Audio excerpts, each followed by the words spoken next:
তো বন্ধুরা, আমাদের এখানে কিন্তু এখন শীতকাল এসে পড়ছে, মোটামুটি মানে ভালোই শীত এখন।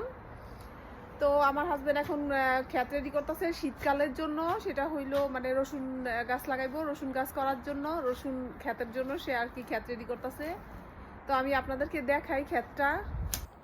তো এই যে আমার হাজবেন্ড এই ক্ষেতটা আর কি তৈরি করতেছে। এখানে আগে মানে লাল শাক গাছ লাগাইছিল, তারপর ধনিয়া পাতা গাছ লাগাইছিল। তো এগুলি সব উঠায় ফেলছে, এখন হয়েছে রসুন ক্ষেত লাগানোর জন্য এই ক্ষেতটা আর কি রেডি করতেছে। গার্ডেনটা কিন্তু অনেক বড়, অনেক বড়। তো পুরাটার মধ্যে না লাগাই ছোট করেই লাগাইবো এখন।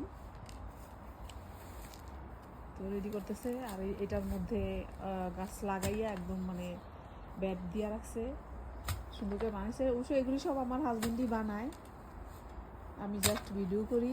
ভিডিও করা আমার কাজ, আর সে যত পরিশ্রম আছে আসলে সেই করে সব।